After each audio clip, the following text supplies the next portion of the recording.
Hello students, কেমন আছো সবাই? নিশ্চয়ই ভালো আছো। আজ আমি ডেরিভেটিভের সাহায্যে কিভাবে রেট মেজার করতে হয় সেটা আমি শেখাবো। ঠিক আছে, সেটা হচ্ছে হার পরিমাপক হিসাবে অন্তর্গত। ঠিক আছে, যে কিভাবে আমরা এটা আমার ডেরিভেটিভে একটা অ্যাপ্লিকেশন বলতে পারি। এই চ্যাপ্টারটা, এই যে টপিকটা, সেটা হচ্ছে ডেরিভেটিভে একটা অ্যাপ্লিকেশন। ঠিক আছে, যে কিভাবে আমরা অ্যাপ্লিকেশনটা করব। ঠিক আছে, চলো স্টুডেন্টস, যদি ধরো এরকম ধরা যাক গ্রাফ আঁকবো। ঠিক আছে, এরকম একটা গ্রাফ যাচ্ছে। ঠিক আছে, গ্রাফটা এরকম হচ্ছে। ঠিক আছে, যে আমরা হার মানে কি, রেট মানে মানে পরিবর্তন, রেট মেজার করবো মানে হার করুন। তাহলে যদি এটা এটা যদি একটা ফাংশন হয়, জাস্ট একটা ফাংশন, এটা ফাংশন হয়, এটা ফাংশনটা হয় y equals to F of x. যদি এক্স এর একটা ফাংশন হয়, মানে এক্স এর সামান্য পরিবর্তনের জন্য ওয়াই টির যে পরিবর্তন হবে সেটাই হবে এক্স সাপেক্ষে আমাদের চেঞ্জ। ঠিক আছে, যদি আমাদের এক্সটা ধরে নিই, যদি এইখানে যদি আমাদের এক্স হয়, ঠিক আছে, এই জায়গাটা আমাদের যদি এক্স হয়, তার মানে এখান থেকে এখানের দূরত্ব এক্স, তাই তো। আর আমি একটু বড় করে রাখছি, এই দূরত্ব যদি আমাদের ডেল এক্স হয়, এইটুকু দূরত্ব আমাদের ডেল এক্স হয়। ঠিক আছে স্টুডেন্টস, তাহলে এটা আমাদের ওয়াই, আর এটা হবে কি, এটা হবে ওয়াই, আর এটা হবে Y plus del Y change. Del X change হওয়ার ক্ষেত্রে কিন্তু আমাদের ডেল ওয়াই চেঞ্জ হয়েছে, তাই তো। যদি আমরা এরকম দেখি আর কি, ঠিক আছে, বোঝা যাচ্ছে নিশ্চয়ই। তার মানে এখান থেকে আমরা বলতে পারি এইটুকুটা আমার ডেল ওয়াই, এই যে এইটুকুটা আমরা বলতে পারি ডেল ওয়াই। তার মানে এখানে যে পয়েন্টিংটা হবে সেটা হবে এক্স কমা ওয়াই, আর এখানে যে পয়েন্টিংটা হবে সেটা হবে X plus del Y, del X comma Y plus del Y. তাহলে যদি এক্স বৃদ্ধির সঙ্গে ওয়াই বৃদ্ধি পায়, সেটা হবে এক্স এর সাপেক্ষে ওয়াই এর চেঞ্জ। ঠিক আছে, যদি আমরা এরকম লিখি যে ডেল ডেল এক্স এর জন্য ডেল ওয়াই চেঞ্জ হয়েছে, মানে এক্স এর সাপেক্ষে চেঞ্জ হয়েছে ওয়াইটা কত, ডেল ওয়াই। যদি ডেল ওয়াইটা খুব কাছাকাছি হয়, মানে এটা কাছাকাছি আনার ক্ষেত্রে বলতে পারছি যে লিমিট ডেল এক্সটা যদি জিরোর দিকে যায়, মানে এই যে দূরত্বটা যদি অনেক কম হয়, যদি এরকম টানতে টানতে এই কাছাকাছি হয়, আর তখন দেখি যদি এর পরিবর্তনটা, এই যে পরিবর্তনটা সেটা খুব খুব ক্ষুদ্র মান হয়ে যায়, তখন এটাকে আমরা লিখতে পারি ডিওয়াই ডিএক্স। আর আমরা এটা জানি যে ডিওয়াই ডিএক্স এটা কি, এক্স সাপেক্ষে ওয়াই চেঞ্জ। ঠিক আছে, আমরা এটা হার পরিমাপক হিসাবে আমরা দেখি যে রেট কত রেটে বাড়ছে, গ্রাফটা কত রেটে বাড়ছে, কত রেটে কমছে। ঠিক আছে, আমার ডেরিভেটিভের সাহায্যে আমরা অনেক কিছু দেখবো যে একটা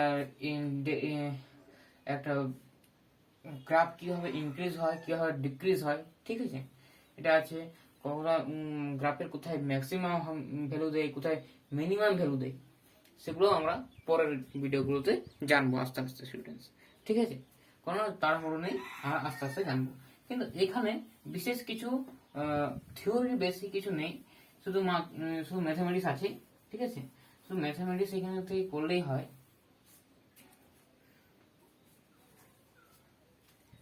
যেমন একটা উদাহরণ দিই আমি, যদি আমাদের এটা ও বিন্দু, যদি একটা এক্স দূরত্ব, ঠিক আছে, এটা পি একটা বিন্দু, সে মুভ করছে, সে টি সময়ে যদি এক্স দূরত্ব যায়, এরকম ধরা হচ্ছে, ঠিক আছে, টি সময় কত, টি সময় সে টি বিন্দুটা কোথাও গেছে, এক্স পর্যন্ত গেছে। তার মানে তার বেগটা কত, তার মানে কি, তার মানে হচ্ছে এই টি এর সাপেক্ষে এক্স এর কত পরিবর্তনের হার কত, সেটাকে বলা হয় dx dt। এক্স পরিবর্তনের হার কত, এটা।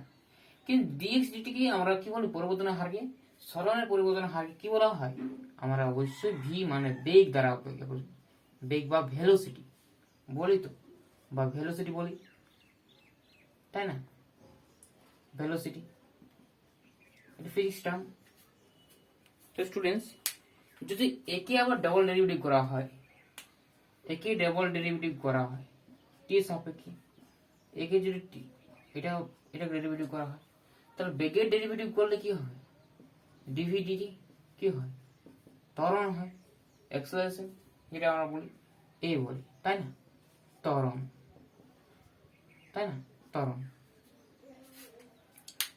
এরকম করেই আমাদের ফিজিক্সের অ্যাপ্লিকেশন আছে ডেরিভেটিভে, ঠিক আছে, ডেরিভেটিভ করে আমরা দেখি, তাই না। চলো স্টুডেন্টস, আমরা কিছু ম্যাথমেটিক্স নিয়ে আমরা আলোচনা করব। তো স্টুডেন্টস কি বলছে, একটি কণা y = 16x অধিবৃত্তের উপর গতিশীল, একটি কণা, ঠিক আছে। এই যে পিকচারটা কিরকম হবে যদি বলি, আমি পিকচারটা দেখি, যদি আমি অঙ্কটা করি, জাস্ট ম্যাথমেটিক্স যদি আমি প্লট করি, ঠিক আছে স্টুডেন্টস, এটা এক্স, এটা ওয়াই, তাহলে এটা জাস্ট এরকম হবে, এরকমটা অধিবৃত্তটা, সে অধিবৃত্তের উপর গতিশীল আছে, এই অধিবৃত্তের উপর একটা কণা, যে কোনো বিন্দুতে ভুজের বৃদ্ধির হার, এই যে ভুজের বৃদ্ধির হার আর গতির বৃদ্ধির হার, মানে ভুজের বৃদ্ধির হার কোনটা, যদি আমাদের এক্স টি এর সাপেক্ষে মাপি, যে সময়টাকে হার বলতে ওটা বুঝি, সময়ের সাপেক্ষে যে মাপি, সেটা হবে 2 ইন্টু গতির বৃদ্ধির হারের দ্বিগুণ, মানে ডিটি, তাই না। এটা বলে দিয়েছে, এই লাইনটার অর্থ এটা, যেটা আমি লিখলাম এখন, সেই বিন্দুটি স্থানাঙ্ক নির্ণয় করো, মানে এমন, মানে কোণটি যে বিন্দুতে তার মানে এই যে ভুজের বৃদ্ধির হার আর কোটির বৃদ্ধির হারে দ্বিগুণ হয়, সেই বিন্দুতে স্থানাঙ্ক, আর একটা কোণা যাচ্ছে ধরে নাও, হ্যাঁ, তাহলে এমন একটা পয়েন্ট আছে, ধরে নাও এক্স কমা ওয়াই, তাই না, এক্স কমা ওয়াই বিন্দুতে তার এক্স যত বাড়ছে সেটা ওয়াই, এক্স যত বাড়ছে ওয়াই থেকে হাফ, তার মানে যদি এটা এক্স যদি আমাদের 2 বাড়ে, তাহলে ওয়াই অবশ্যই আমাদের কি হবে, 1 বাড়বে, সেটাই বলছে, তাই না। চলো, আমার পিকচারে কোনো দরকার নেই মাত্র, কিন্তু পিকচার আগে একটু ক্লিয়ার হয় জিনিসটা, ঠিক আছে। তাহলে আমরা কি লিখবো, প্রথমত এই যে দেওয়া আছে সেটা লিখবো, y = 16x, এর প্রথমত 1 নাম্বার দাও, ঠিক আছে, প্রথমত 1 নাম্বার দাও, ঠিক আছে। আমি বলেছিলাম না, মনে করি, দেখুন, মনে করি টি সময়ের সাপেক্ষে ধরে নিচ্ছি, সময়ের সাপেক্ষে টি সময়ের সাপেক্ষে x, y বিন্দুতে কি হয়, এই কন্ডিশনটা ঘটে, dx dt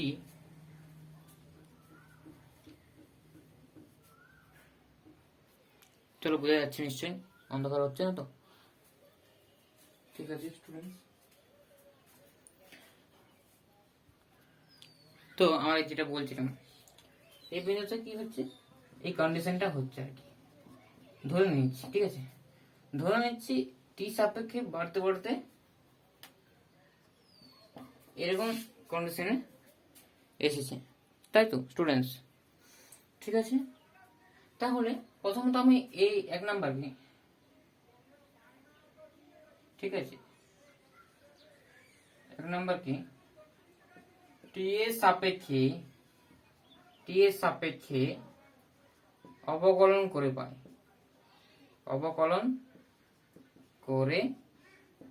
পাই, কি পাবো? টি সাপেক্ষে অবকলন করলে কি হবে? D d t of Y square equal to d d t of 16x, এটা কি 2y into d y d x d t, sorry d y d t, তাহলে কি হচ্ছে 16 ইন্টু ডিএক্স ডিটি। না, আমরা যেটা কি বলতে পারছি, যে শর্তটা দিয়েছে সেই শর্তটা আমরা এখানে ইউজ করব। তাহলে এটার জায়গায় আমরা এটা বসাচ্ছি, ঠিক আছে। তাহলে প্রশ্ন কি করেছি, এক্স আগে নির্ণয় করবো, তাহলে ঠিক আছে,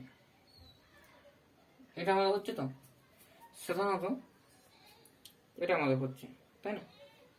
এটাকে আমরা প্রথমত 2 নাম্বার দিয়ে রাখি, 2 নাম্বার, ঠিক আছে স্টুডেন্টস। তাহলে আমরা জানি এটা আমরা এখানে পুট করে দেবো, এই 2 নাম্বার দেওয়ার দরকার নেই, ঠিক আছে। এটা আমরা পুট করবো, আমরা এক্সটা পাই, তারপরে ওয়াইটা আপনি বেরিয়ে যাবে, ঠিক আছে। এখান থেকে ওয়াইটা আপনি বেরিয়ে যাবে, তার মানে এটা আমাদের কি হচ্ছে দেখো, তাহলে এখানে এটার জায়গায় আমি এটা বোঝাচ্ছি, ঠিক আছে। এটা মানে 1/2 তো, ঠিক আছে, বা এটা থাকুক, ওয়াইটা বের করে এক্সট্রা বেরিয়ে যাবে, ঠিক আছে। যেটা খুশি বের করো, 2 ইন্টু ওয়াই ইন্টু এটার জায়গায় বসছে এটা ডিওয়াই ডিটি থাকলো 16, আর ডিএক্স ডিটি আছে, তো ডিএক্স ডিটি হচ্ছে এটা 2 ইন্টু ডিওয়াই ডিটি। দেখো ডিওয়াই ডিটি, তাই না? এখন রেট চেঞ্জিং ওয়াই সাপেক্ষে সেটা কি হয়, সেটা যদি উভয় দিকে ক্যান্সেল হয়ে যায়, ঠিক আছে, রেট অফ চেঞ্জ মানে ওটা সবসময় পজিটিভ হয়, 0 হয়, ঠিক আছে। কনস্ট্যান্ট হয়ে গেলে 0 হয়, কিন্তু এটা কনস্ট্যান্ট নয়, এটা চেঞ্জ হচ্ছে, তাই না? চেঞ্জ হচ্ছে, গতিশীল, স্থির তো নয়, গতিশীল, সেই জন্য এটা ডেরিভেটিভটা কিন্তু 0 হচ্ছে না, ঠিক আছে। এই যেহেতু গতিশীল বলে দিয়েছে, তাহলে আমাদের ডিওয়াই ডিটিটা কোনো সময়ের জন্য স্থির নয়, তখন ডেরিভেটিভটা 0 নয়, ঠিক আছে স্টুডেন্টস। ঠিক আছে, চলো তারপরে আমি কি বলি, যে ডেরিভেটিভ কেন 0 নয় বললাম, যে গতিশীল আছে সেজন্য, ঠিক আছে। স্থির থাকলে তার ডেরিভেটিভ কি হচ্ছে, সবসময় 0 হয়ে যাবে, তাই তো। তাই এটা ক্যান্সেল হয়ে যাচ্ছে, তার মানে হচ্ছে 2y equals to 16 into 2, 2 to cancel, y equals to 16, y equals to কি পেলাম, 16 পেলাম, তাই তো স্টুডেন্টস। y equals to আমরা পেলাম 16। এখন y equals to 16 পেলাম, তাহলে এখানে যদি আমি বসিয়ে দিই 1 নাম্বার থেকে from 1, এখানে দিচ্ছি from 1 কি পাবো, 16 স্কয়ার মানে 16 square is to 16 into x, x এর মানে একটা 16 কেটে গেলে কি হবে 16, তাই তো। তাহলে x সমান 16 আর y সমান 16, তার মানে এমন বিন্দু থাকবে যেটা হবে 16,16, এটা হবে তার অ্যান্সার। তাহলে অবশ্যই আমাদের যে স্থানাঙ্ক নির্ণয় করতে বলেছে সেটা হবে এই কোঅর্ডিনেট 16,16, ঠিক আছে স্টুডেন্টস। বোঝা গেল কিরকম করে অঙ্কগুলো করছি, এটা খুব ইম্পর্টেন্ট একটা অঙ্ক, আমি এর পরে করব। তারপরে আমি বলছি যে এই যে ম্যাথমেটিক্স গুলো একটু যদি না হয় অবশ্যই আমাকে কমেন্ট করে জানাবে যে দাদা এটা হয়নি, এটা আমাকে করে দেন, ঠিক আছে। তো অবশ্যই আমি চেষ্টা করবো করার, পরের ভিডিওতে আমি করার চেষ্টা করব, ঠিক আছে। তাহলে ডেরিভেটিভ যে রেট অফ মেজার কি হবে, মেজার বলছে সেটা নিশ্চয়ই জানা যাচ্ছে, ঠিক আছে, এখানে কিছু অবশ্যই অ্যাপ্লিকেশনগুলো নিজের হাতে করতে হবে। ঠিক আছে স্টুডেন্টস, নিজের হাতে অবশ্যই করবে। আর সব থেকে বড় ব্যাপার হচ্ছে যে এটা নিজের হাতে না করলে বোঝা যায় না। ঠিক আছে, আমি যদি সব অঙ্ক করে দিই তাহলে তোমরা কি শিখবে, তাই না? আমি শুধু জিনিসটা দেখিয়ে দিচ্ছি যে এই জিনিসটা এরকম ভাবে হয়, এই যে টপিকটা এরকম ভাবে বলছে। ঠিক আছে স্টুডেন্টস, ডিস্টারবেন্স অনেক আছে, তার মধ্যে আমি চেষ্টা করছি বোঝাবার। ঠিক আছে, বাইরে থেকে বেশি আর আওয়াজ আসছে। ঠিক আছে স্টুডেন্টস, তাও আমি করে দিচ্ছি। এখানে বেশি অঙ্ক করানো যাচ্ছে না। ঠিক আছে, অন্য কোনো দিন হয়তো আমি এটা পার্ট 2 করতে পারি, derivative as a rate measure. ঠিক আছে স্টুডেন্টস, ঠিক আছে, আমি একটু এই জন্য খুবই দুঃখিত। ঠিক আছে, আমাদের কারেন্টটা চলে গেছে।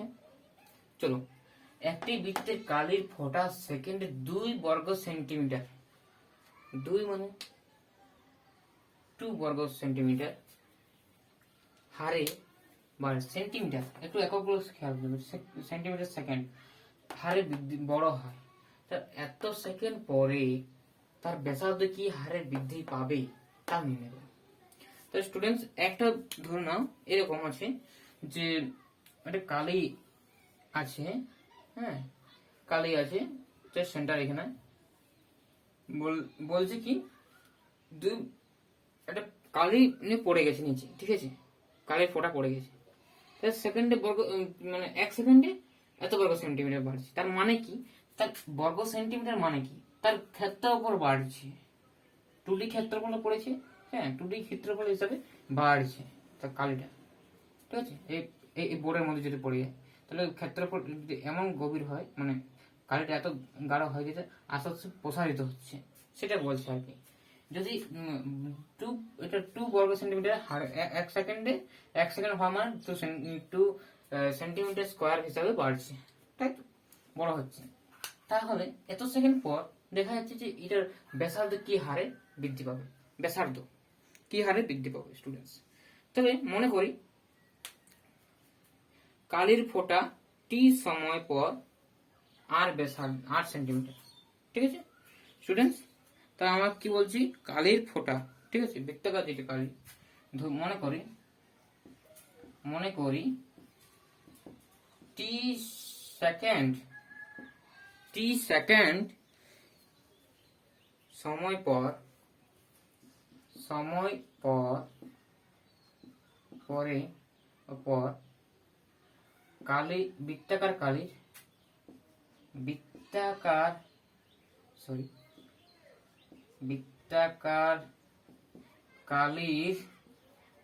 ব্যাসার্ধ, এটা আমি ব্যাসার্ধ ধরি, ব্যাসার্ধ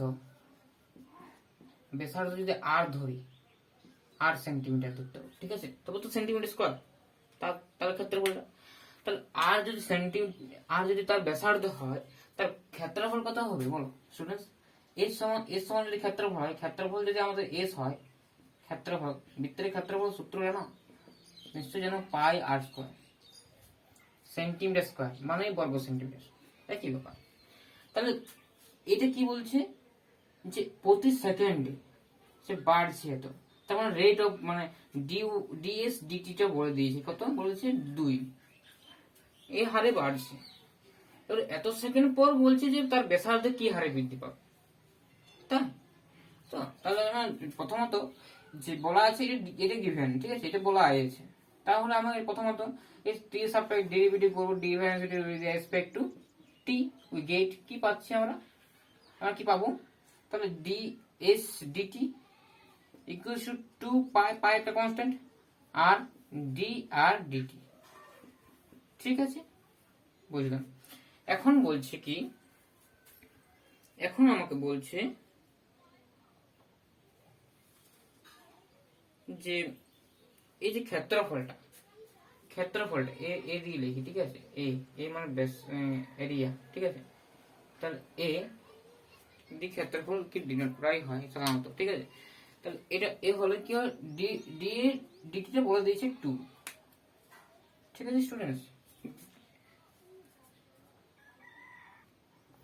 চলো কি করছি দেখো, যে বলছি যে সেকেন্ড মানে এটা বসে দিচ্ছি এখানে, ঠিক আছে।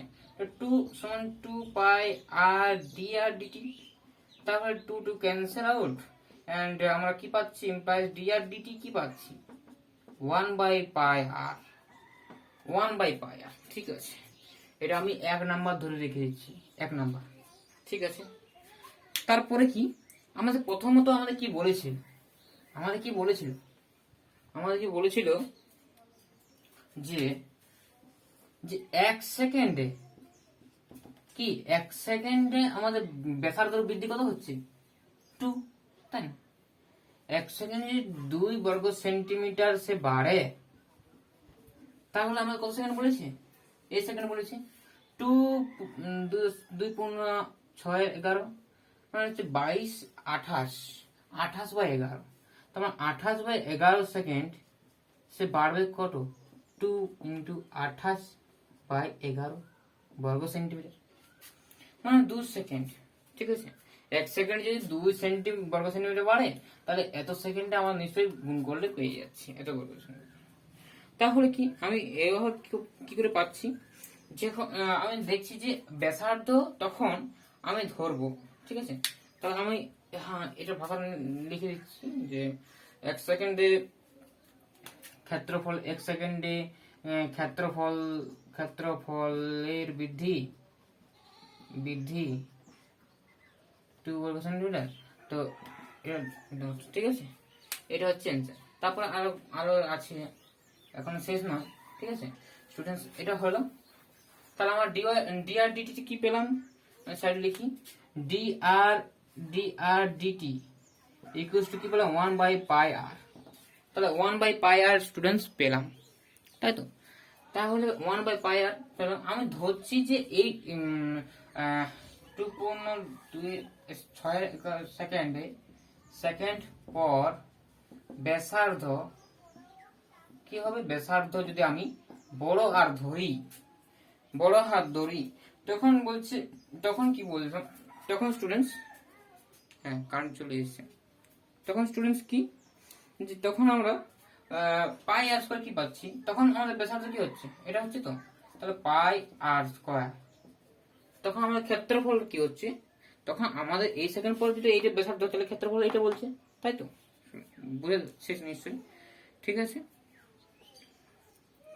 তখন ওটা হচ্ছে 2 × 28/11, তাহলে আটটা কি হচ্ছে, 8, হ্যাঁ 8 স্কয়ার, এখান থেকে আমি 8 স্কয়ার বের করছি, 8 স্কয়ার হচ্ছে 2π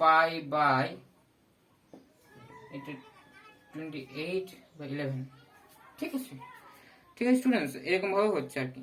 এটাকে r সমান, এখান থেকে আমরা কি বের করবো, r সমান √ওভার হয়, ঠিক আছে, আর সবসময় পজিটিভ হয়, প্লাস মাইনাস হয়, এটা করার পর প্লাস মাইনাস হয়, ঠিক আছে। অবশ্যই আমাদের ব্যাসার্ধ সবসময় পজিটিভ হয়, সেই জন্য আমরা প্লাস মানটা নিই, ঠিক আছে স্টুডেন্ট, বুঝে যাচ্ছে। 2 × এটা 14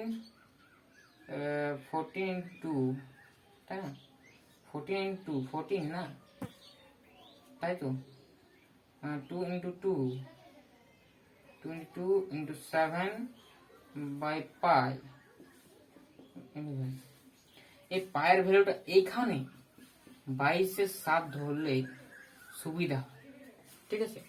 22 7 পায়ের মান ধরা হয়, জাস্ট ধরা হয়, এটা ধরা হয়, ঠিক আছে, ধরা হয়, পায়ের মান অবশ্যই এটা নয়, ঠিক আছে। পায়ের মান এমন একটা মিস্টেরিয়াস নাম্বার, এটা 3.14 ডট করে চলে যাচ্ছে, অসংখ্য, ঠিক আছে, এখন শেষেই নেই, কিন্তু এটা ধরা হয়, কোথাও পাই এর মান 180 ডিগ্রি ধরা হয়, তার পাই রেডিয়ান সেখানে, ঠিক আছে, এরকম ভাবে ধরা হয়।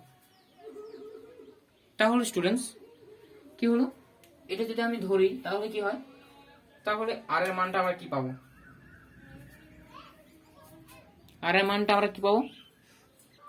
তাহলে স্টুডেন্টস এরকম হলো, ঠিক আছে। তাহলে এখানে একটা 2 এখানে 2 ক্যান্সেল করতে, তাহলে এটা হচ্ছে 2 × 7/11, তাই তো, মানে 14/11, আর এর ভ্যালুটা তখন কি হলো, ভ্যালুটা এটা, ঠিক আছে। আর আমরা পেয়ে গেছি কি, আমাদের নির্ণয় করতে বলছে কি হারে বৃদ্ধি পাবে ব্যাসার্ধ, কি হারে বৃদ্ধি পাবে, কখন, এত সেকেন্ড পর। আমার তখন এই এত সেকেন্ড পর আমরা দেখছি যে ব্যাসার্ধ এটা হচ্ছে, ঠিক আছে। তো ব্যাসার্ধ তখন এটা হচ্ছে, তার মানে ডি আর ডিটি যা, তখন টি ইকুয়ালস টু কত সেকেন্ড, 2/11 সেকেন্ড, তাই তো স্টুডেন্টস? তাহলে আমরা এটা কি করছি, তখন আমাদের ব্যাসার্ধটা এটা হচ্ছে, তাই তো? এটা আমাদের ব্যাসার্ধটা হলো। তাহলে এখানে আমার মানটা কি, 1/πr। আর এখানে আর এই জায়গাতে আর ইকুয়ালস টু আর, কারণ কি সেই সময়, কোন সময়, সেই সময়টাতে আর ইকুয়ালস টু আর হচ্ছে, ঠিক আছে? এটা বৃদ্ধি পেতে পেতে পেতে পেতে আর ইকুয়ালস টু আর এ দাঁড়াচ্ছে। এই ছোট আর ছিল সেটা বড় আর এ দাঁড়াচ্ছে, তাই তো? এরকম করে হচ্ছে আর কি। এটা আর এর ভ্যালুটা কত, বড় আর। তাহলে আমি এখানে মেজার করছি, এই জায়গাটা আমি লিখছি, ঠিক আছে? তাহলে ডি আর ডিটি এট পয়েন্ট সেকেন্ড কত, 2, এটা লিখে দিই 2, এটা ভাঙিয়ে দিই আর কি, 28/11 এত সেকেন্ড, যেটা টি 1/π ইন্টু এটা আর মানে তো 14/11, মানে 11টা উপরে চলে যাবে। তাহলে এটা 22-7 যদি ধরি, তাহলে উপরে হচ্ছে 7 ইন্টু 11/2 ইন্টু 11 ইন্টু 14, ভেঙে দিলাম, ঠিক আছে? 11 ক্যান্সেল, 7 2 1/4, 1/4 ইকুয়ালস টু 0.25, 0.25, ঠিক আছে? তো সেন্টিমিটার, সেন্টিমিটার পার সেকেন্ড, এককটা হলো সেন্টিমিটার পার সেকেন্ড, ঠিক আছে? Centimetre per second. আমরা এটা অবশ্যই হার নির্ণয় করছি, ঠিক আছে? কার হার নির্ণয় করছি, ব্যাসার্ধ, সেই জন্য সেন্টিমিটার পার সেকেন্ড হবে, ঠিক আছে স্টুডেন্টস? এটা হচ্ছে খুব ইম্পর্টেন্ট একটা ম্যাথমেটিক্স, এটা খুব ইম্পর্টেন্ট একটা ম্যাথমেটিক্স, ঠিক আছে? আমি খুব দেখিয়ে দিলাম এই ম্যাথমেটিক্সটা, ঠিক আছে? সেই জন্য যদি ভালো লেগে থাকে আমার ক্যালকুলেশন, আমার অঙ্ক, তাহলে অবশ্যই লাইক দিও। আর যেটা হয় আর কি, তোমরা যদি নতুন হয়ে থাকো তাহলে অবশ্যই আমার চ্যানেলটিকে সাবস্ক্রাইব করে দিও, আর বেল আইকনটি অবশ্যই প্রেস করো, যাতে নতুন নতুন ভিডিওগুলো সবার আগে তোমরা পেতে পারো স্টুডেন্টস, ঠিক আছে? এখানে এটাই সমাপ্ত করছি, কারণ কি এখানে বেশি ম্যাথমেটিক্স করা সম্ভবও নয়, আর এখানে তোমরা প্র্যাকটিস করবে, আর যদি কোনো ম্যাথমেটিক্স আটকে যায় অনেস্টলি বলবে, ঠিক আছে? দাদা এটা আমার আটকে গেছে, ঠিক আছে? আমি তোমাদের হেল্প করার জন্য অবশ্যই আমি সময় বের করে হেল্প করে দেবো, ঠিক আছে? বা পরের ভিডিওতে আমি ওটা অ্যাড করে দেবো, ঠিক আছে স্টুডেন্টস? শুধুমাত্র তোমাদের জন্য, ঠিক আছে?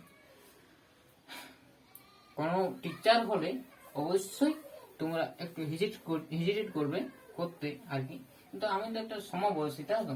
তোমাদের সঙ্গে সমবয়সী, তাহলে আমার কোনো হেজিটেট করো না, ঠিক আছে? কারণ কি আমি তোমাদের দাদার মতো, ঠিক আছে? যদি আমার থেকে কোনো কেউ বড় থাকো তাহলে আমাকে ভাইয়ের মতন করে ধরবে, ঠিক আছে স্টুডেন্টস?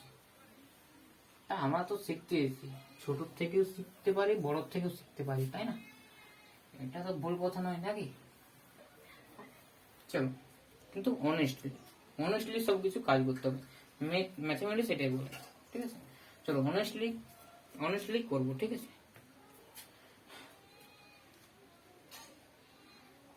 চলো, thank you for watching my video. আমার কথা যদি তোমাদের ভালো লেগে থাকে অবশ্যই লাইক করবে, আর যদি খারাপ লেগে থাকে অবশ্যই ডিসলাইক করবে, ঠিক আছে? আর বেশি বাড়াচ্ছি না, মানে একই ভিডিওটা অনেক বড় হয়ে গেছে, ঠিক আছে স্টুডেন্টস? তাহলে আমার পরের টপিকটা শুরু করব, ঠিক আছে? এখনকার জন্য গুড বাই।